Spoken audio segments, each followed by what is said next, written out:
Well, Hussain, thank you so much for taking the time to sit down and chat with us this morning. It's great to see you. Happy New Year to you. Happy New Year to you. How do you reflect on what 2024 has brought for you and Bristol Rovers? Well, we were extremely busy 2024. A lot of things that happened, took place.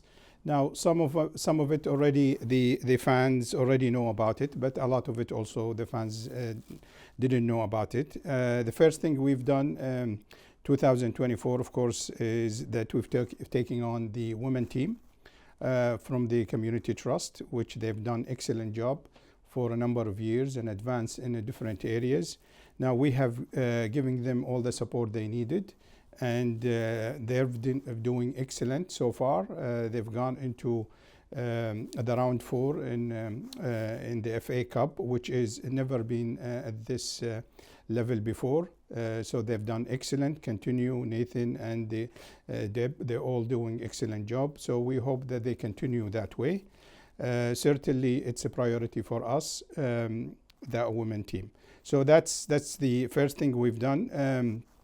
Also, we for the infrastructure, we talked about it last year, but this is what we've done in 2024, which is actually we submitted the pre-app for the memorial earlier last year, and we also had received the feedback from the council, and we are working at the moment on their notes and on their observations, and we're going to resubmit them next month. Basically, what we are doing, and I'm sorry that I cannot share some of the pictures or the plans at the moment, but soon we will. Once we get the second round of the pre-app, we will share it with our fans. But basically, the first stage is converting the, first of all, is closing the gaps in the east stand, the north and the south, so that will all be one piece, and converting all the freestanding or the terraces into seated. So the first stage is doing that on the east side, plus the west side, converting all the west side to be seated rather than terraces. That operation, or the first stage of that, would only increase the capacity by 500 to 1,000 because the conversion and the standing will be less in that. But the second stage, which is building on the north stand, which that will take the capacity about 2,500 to 3,000. So once we are completely finished, we will be around 16 to 17,000, but on the first stage, we will be increased between 500 and 1,000. That is for the memorial. Now, for the training ground, we have also submitted the pre-app 2024, but that was in September. We had initial meeting, a very good meeting with the council, and we are waiting for the reply regarding our proposal for the training ground. So both projects are going the same base, and we hope 2025 we will get the final approval for both. And I think just before that we will share the design with our fan, the final design, and hopefully the start of the work either this year, end of this year, or beginning of 2026.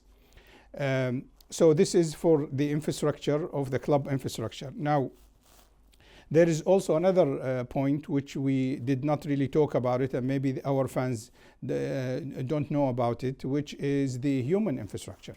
It's very important, to have all that facility, but you need humans to run it. And this is when we took over, we did not have that in the club. So I think we started out hiring the right people for the jobs. We started out with George Friend as a football director, and he did excellent job during the recruitment of the players in the summer. And I will let George explain his job and the way he run things, perhaps in individual interview when you do it. After that, of course, you, Mitch, we are you as a media director, and that's very important because we have the social media and all that. So I think I'll let you also speak about your job and what you are doing. And then in the summer, we added both Richie and John. Richie being in charge of the whole revenue of the club, which is including the food and beverage, including the commercial, ticketing. And I think Richie brings a good experience, and he will talk about it again, of his ideas of how going to really for next season, and how we're going to transform some of the south stand into a family zone. And I will let him again in the interview to talk about it. And John, of course, is handling all the admin, all the club admin, and he's doing excellent job as well. I will let him also talk about it. So that's basically that what we have done in terms of infrastructure. One thing I know fans are very eager to know about is the potential for a new scoreboard at the Memorial Stadium. Hussain, is there any updates on the scoreboard? Absolutely. I mean, as you know, the scoreboard has been purchased, and we have it in our store. We have also designed the structure to carry that scoreboard, and I think James will talk about it when you have the interview with him in more details. But all I can say at the moment is that the board has approved the budget for it, and it should start very soon, and we're looking at 10 to 12 weeks to complete. But I'm sure James will explain more about this structure. You used the word budget there, Hussain, and I think I'd be remiss to not point out the incredible recruitment drive the club went on in terms of 16 new players signed in the 2024 summer transfer window, and already one new player brought in January as of recording this video. In terms of budget, that shows the club's commitment to really supplementing this squad with quality players, both in quantity and quality. Absolutely. I mean, that was our commitment from the beginning, and that's what we actually intended to do. And we have spent the highest budget in Bristol Rovers history. We're proud to say that, and the highest paid for individual player as well. So the sport director and the sports science both did excellent job of recruiting all those players, very talented players, very good players, and yet to see them play together, of course, and it's going to take a little time to really get the result, but no doubt we have did the right recruitment, and we have all the trust in our players. So we're happy to continue support the players and their manager for the 2025, the remaining of the season. You mentioned the manager structure there. A brand new head coach joined the club at the end of 2024 in Iñigo Calderón. A young, vibrant and exciting appointment to take Bristol Rovers forward.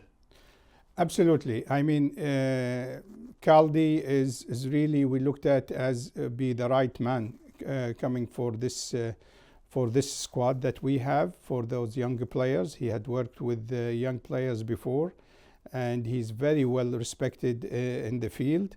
And we thought he's the right person in terms of character, in terms of his commitment, his passion about football, and his experience as well.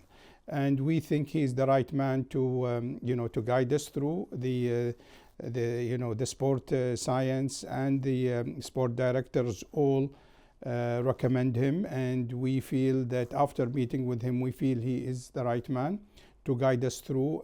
So we will be behind him. We are going to support him this transfer window, plus of course next summer. So we're just going to wish him good luck, and we will be behind him all the way.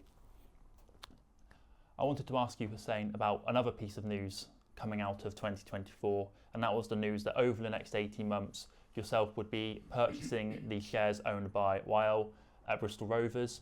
Would you mind telling us a bit about that decision and that process?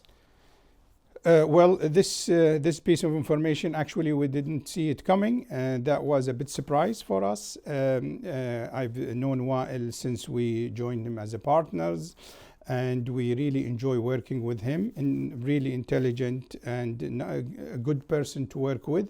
We really hate him to see him out of Bristol Rovers, but that was his wish, and for his own circumstances. So we just had to step in and close this gap and continue fund the club.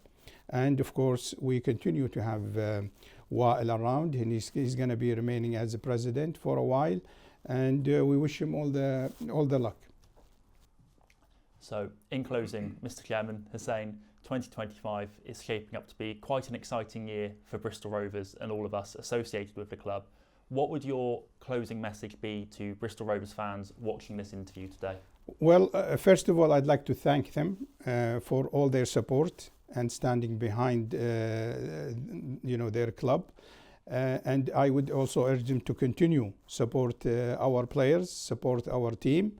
We are in the beginning of our journey, a journey that will be up and down in it. So we will have to support our managers, support our players in all the times, and I will just like them to be behind our team and thank them for all their support they've done 2024 and 2025, and wish them a happy new year and really excitement things to come in 2025, and up the gas.